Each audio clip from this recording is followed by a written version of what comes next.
بسم الله الرحمن الرحيم. اللهم صل على سيدنا ومولانا محمد وعلى ال سيدنا ومولانا محمد. رب زدني علما رب اشرح لي صدري. پرون سبق کې جو هغه مخکې طرف ته موږ دا خبره کړې وکنه چې لو کان فیهما الهه الا الله لفسدتا. نو دا مصنف رحمت الله علیه دا ثابت کړی و چې دا حجت نن دا حجت اقناعی دی، حجت قطعی نه دی. وی په دې باندې معارضه دا و چې لکه چا په اعتراض کړو چې لکه دین مراد لو کان فیهما الهه الا الله لفسدتا، دا حجت اقناعی نه دی بلکې حجت قطعی دی. او د فساد نه مراد فساد بالفعل او فساد بالامکان نه مرادو، بلکې د دې نه مراد عدم تکون مراد دی. نو مطلب دا چې لو کان فیهما الهه الا الله، کچته په ازمکه اسمانونو کې ډېر خدایان وې لفسدتا، نو عدم تکون رضوانو بنو شي. مطلب دا د ازمکه اسمانونو بدوانه په عدم تکون معنا نشواله، لکه موجود وجود به اصل نه راغله نو،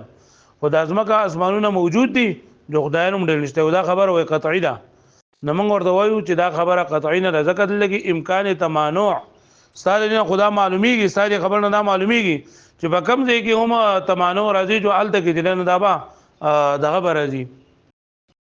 هلته چې دا به موجودات او مصنوعات دا نشي موجودې نه. خدا خبره غلطه ده، ځکه امکان تمانع مستلزم دا تعدد د صانع لرا. امکان تمانع مستلزم نه ده چیرې دا مصنوعات او موجودات لرا مستلزم نه ده. او دویم دا جواب ورکړو چیرې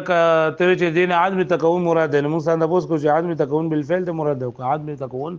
بالامکان ته مراد ده. که عدم تکون بالفعل ته مراد وي نو خو کې دې نشته چې ځمکه اسمانونو هر څه موجود دي او د دې مشاهده ده. او کته چې او د څه ممکن هم ده چې لکه خدایان ډیر وي او باو په بل سره اتفاق وکړي. اگر دې چې عدم تکون بالفعل بالامکان ته مراد ده نو دا خبر دې نه ده صحیح، ځکه چې لکه الله پاک دا قرآن مجید کې ډېر شایتونه دي. یوم نطوی السماء کطی السجل للکتب اذا الشمس کورت اذا السماء انفطرت، هغې کې ډېر شایتونه به هغې دا کېږي چې یو ورځ به داسې راځي چې خامه ده ځمکه اسمانونو د هر څه به خرابېږي، یعنې دا به داسې وخت په دې معنی چې دې کې به عدم تکون به پرې راشي. نو دا خبره غلطه شوله، پوه شوئ. او اوس په دې باندې بله خبره انشاءالله بیا آینده سبقونو کې به بیا وایو هغه کله چې موږ هغه طرف وایو. دلته کې اوس دویم نمبر دا طرف چې دی نو په دې کې موږ د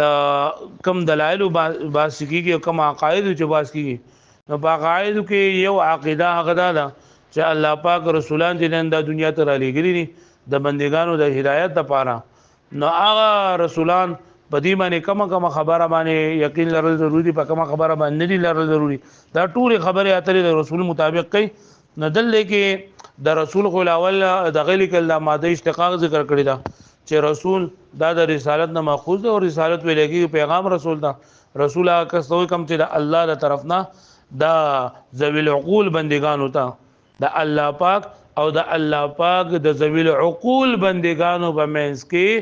د پیغام رسانۍ ذریعه وي، د سفارت کار وکړي. رسالت څه ته وایي؟ رسالت دې ته وایي چې د الله او د الله د ذوی العقول،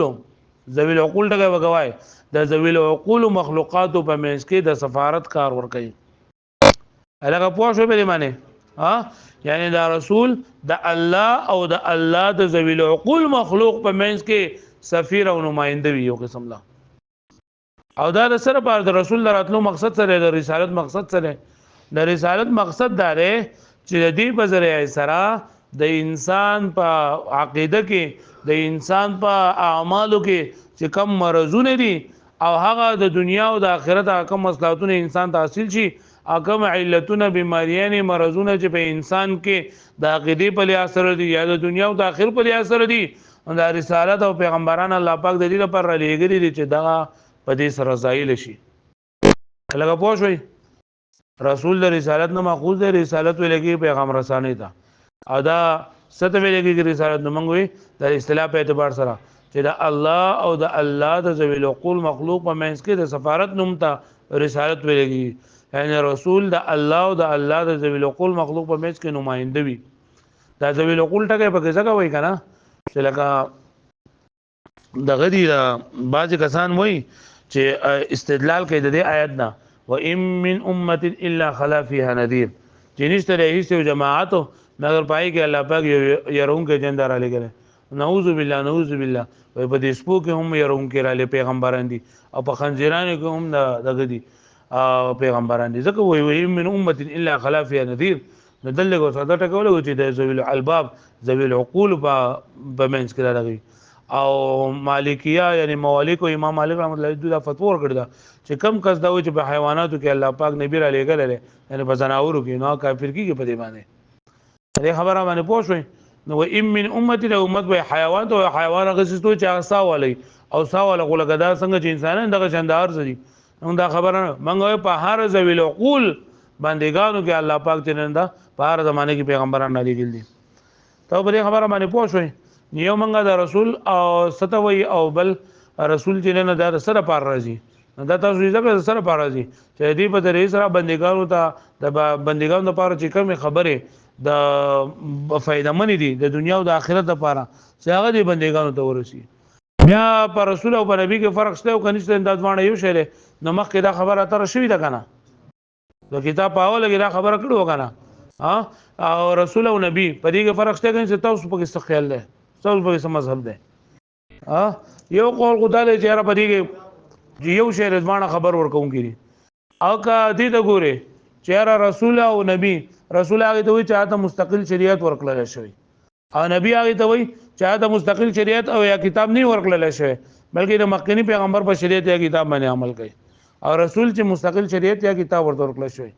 پوه شو به معنی نو په دې اعتبار سره نبی عام شو او رسول څه شو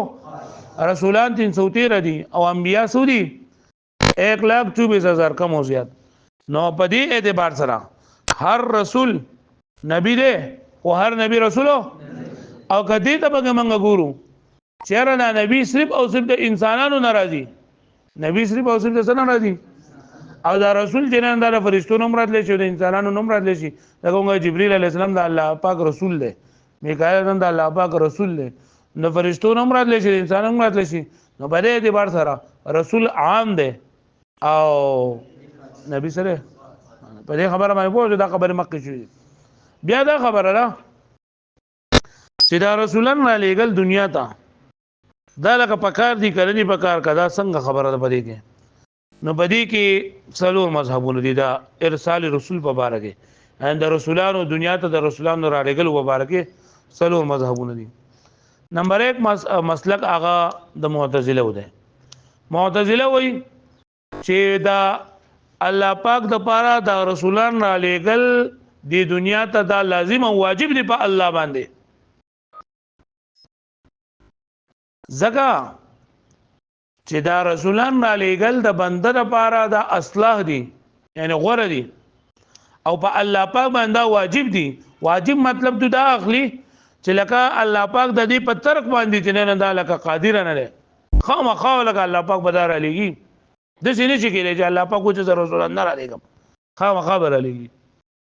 لکه پوه شو په دې دغه په مسلک باندې معتزله په مسلک باندې. دویم مسلک هغه د اشاعره و ده.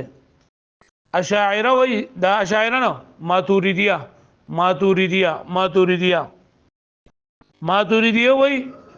چې په الله پاک باندې ارسال د رسولانو واجب ده لیکن د دې خبرې مطلب دا دی هغه مو چې واجب دی دا مو چې واجب دی خو دا هغه مطلب ما تاسو وی چې هغه چې واجب دی په الله پاک باندې خامخا رسولان به خامخا الله پاک بر علیږي کدا او نه را لېږل په دې باندې الله پاک وایي قدرت نه لري هغه وایي معتزله. ماتوریدیه وایي چې دا ارسال د رسول په الله پاک باندې واجب دی لیکن د دې مطلب دا دی چې په پرې خودو باندې الله پاک قدرت لري یعنی الله پاک کوئی چې پیغمبران نه راغلي خو عام طور باندې دا نه کنه چې انسانانو ته مصالح او فائدې ترنده د پیغمبرانو پر اتللو باندې لګي رسی د الله پاک د پاره دا خبره لکه پکار دا چې دا راولېږي او د الله پاک د پاره مناسب ده چې پیغمبران څنګه راولېږي دنیا ته دا په پوښتنه باندې معنی یعنی د الله پاک ماتوریه وای چې د الله پاک عادت ده چې د بندګانو د هدایت لپاره د بندګانو د مصلحت لپاره الله پاک پیغمبران دنیا ته راولېږي خو که الله پاک وای چې نه را لېږم نو دا لازم نه دی په الله پاک باندې په دې اعتبار سره په واجب نه دی هغه پوه شوي نور الله پاک د خپل بندګانو خیال ساتي د هغوی مصلحت ته ګوري نو عادت د الله پاک دا دی چې دا تقاضا د مصلحت د وجې نه د حکمت د وجې نه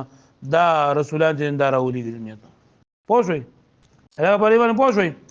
دریم مذهب چې دی هغه د سومنیه او براهمه د هغوی دی سومنیه وایي که نه چې دا ارسال د رسول د سر نه اړو ممتنع دی لکه دې اړو کېدی نه شي چې دا رسولان دنیا ته راشي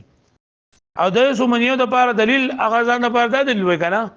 چې لکه دا پیغمبر رسالت خو موږ ځکه منو چې الله پاک وایي چې دا زما رسول دی الله پاک وایي چې دا زما څه دی رسول دی په دې باندې زمونږ لکه د خبره باندې موقوف دی که نه چې پیغمبر علیه السلام ولې رسول دی چې الله پاک دی وایي چې دا ما رسول الله لېږلی دی که نه اوس د دې خبرې څه یقین دی دا دغه وایي چې دې خبرې خو هېڅ دا ممکن نه ده چې هغه چې دا ماته الله پاک ویلي کېدای شي اوس ورته چېرته یو پیري ورته اواز کړی چې هلکه ته ما رسول الله لېږلی نو هغه سومنیه او الله نه مني چې الله قدرت نه مني هغه نه مني نو پیغمبرانو ته د هغه د منلو څه ضرورت دی هلکه پوه شوې دې منې نه وایي چې دا خبره یقیني نه ده چې دی وایي چې ما ته رسول را لېږلی ځکه چې دا اواز خو داسې دغه هم کولی شي فرشته هم کولی شي او جني هم کولی شي پیري هم کولی شي هر څوک کولی شي نو ورته چې دا ممکن دی چې الله پاک د دې د اثبات لپاره څه بله طریقه درکړي یا دا بدیهي خبره ده چې الله پاک د پیغمبران رالیږي دویم د هغوی لپاره دلیل دا دی چې لکه تاسو وایئ چې دا د الله رسول دی او دا د الله رسول دی ځکه چې یا فرشته وه ده ته د الله هغه دین چې دا راوړي دا فرشته به دوه هم نه خالي نه وي یا به دا فرشته مجسمه یا به فرشته غیر مجسمه لکه فرشته مجسمه وي نو پکار ده چې د نورو خلکو هم لیدلی او نور خلک خو لکه فرشتې نه دي پوه شئ اگر دا فرشته غیر مجسمه وي نو بیا د دې ته بدلېږي چې دا پیغمبر رښتیا وایي کېدای شي دی پکې دروغ وایي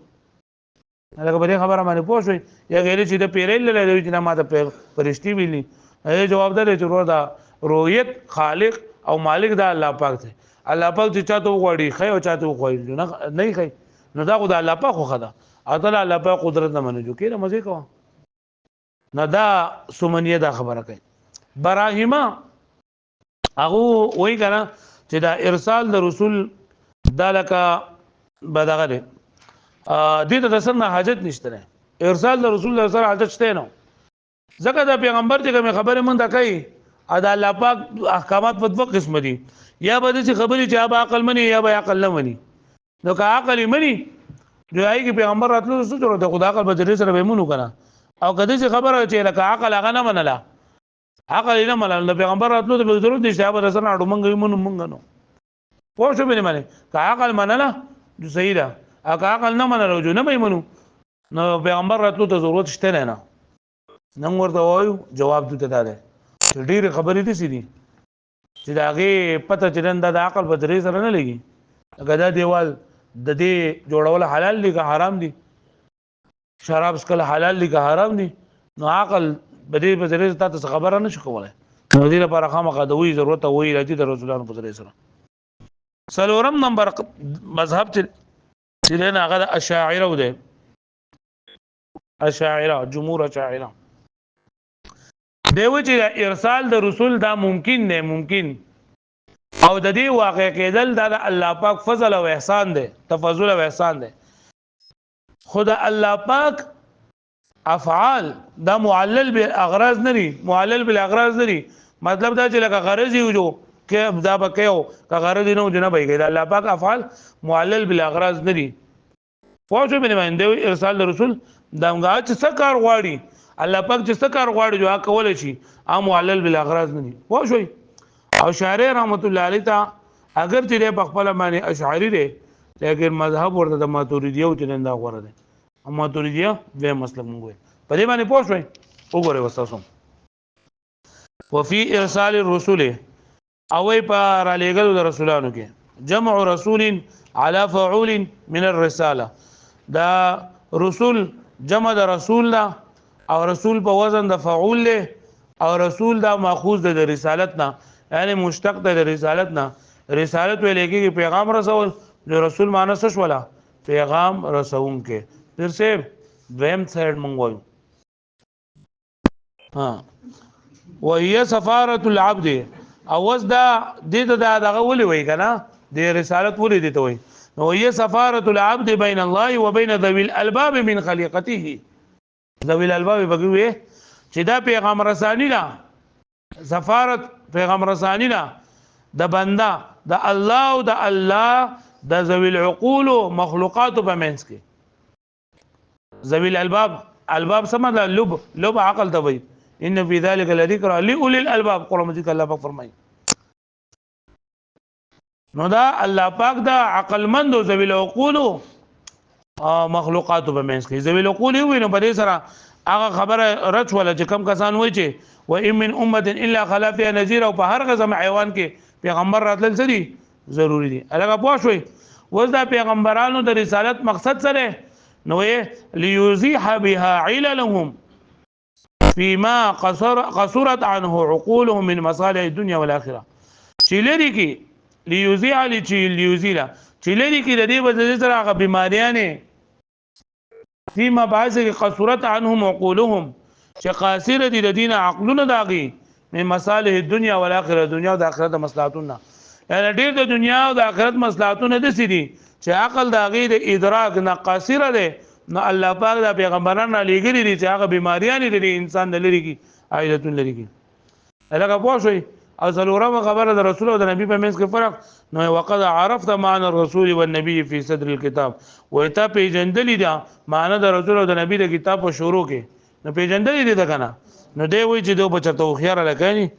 او دوته بیا دي دا خبره نو ما ته معلوم نه نو ما ته وای چې څه خبره وحکمت اي مصلحه وعاقبه حميده حکمت څه ته یعنی مصلحت او وعاقبه حميده او عاقبه یعنی بهترین انجام وفي هذا اشاره وبريك اشاره ده الى ان الارسال واجب بريك غسلون مسلكون ذکر کړو صرف اشاره ورته کړی دي صرف اشاره ورته کړی دي چې بريك اشاره چې ارسال د رسولانو د سره واجب ده پوه شئ خو دغه چې وای دا سر مرده وای معتزله او چې په الله پاک باندې واجب دي نه الله پاک دغه نه خلاف نشي کولای لاندې دی شي کې لیکل دي چې الله پاک د دینه ما سوا نه یعنی الله پاک په رسولانو په پیغمبرانو پر علیګلو په تر کولو باندې قادر نه او الله پاک باندې لازم دي چې خامہ خبره لګي پوه شئ او اشاعره و چې لازم دي خو په دې معنی نه چې الله پاک د دینه خلاف نشي کولای بلکې هغه چې بنده مصلحتونه پدې کړي چې راولېږي پوه شئ او الله پاک باندې خو بنده مصلحت الله پاک ګوري وفي هذا اشاره الى ان الرساله واجب لا بمعنى الوجوب على الله تعالى ودا مطلب نه چې دا خامخا لازم دی په الله پاک باندې بل معنا بلکې باندې معنا سره ان قضيه الحکمه تقتضيه چې دا الله پاک د حکمت تقاضا ده چې دا رسولان دی راولېږل شي لما فيه من الحكم والمصالح لکه چې بدی ډېر حکمتونه او ډېر مصالح دي پکې لکه پوه شئ وليس بممتنع او دار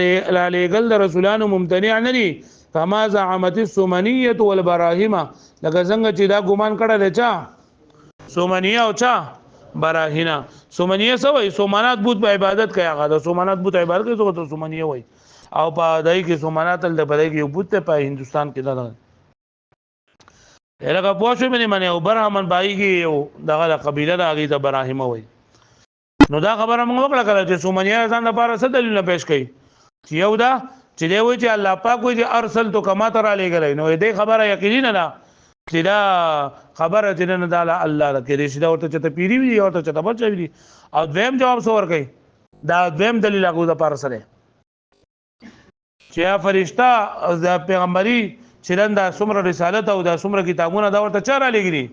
فرشتہ به دوه نه خالین یا مجسم یا ما دا ټول به دی شي کې لیکل شوی دی بیا ځان ته ګوره کما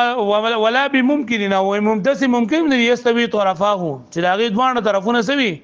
برابر وی لکه دا مسلک د چاله اشاعره د چاله اشاعره چې اشاعره چې بس دا ممکن دي بس الله پاک باندې لکه لازم نه دي خو بس الله پاک تفضل او احسان دې ځکه الله پاک افعال زنده معلل بالاغراض زنده نه دي چې پس تغرض وي جو الله پاک بدا کوي کما ذهب الیه بعض المتکلمین لکه څنګه چې دې ته بعض متکلمین یعنی بعض اشاعره په دې باندې پوه شئ چلو بھائی دا بیعت کړه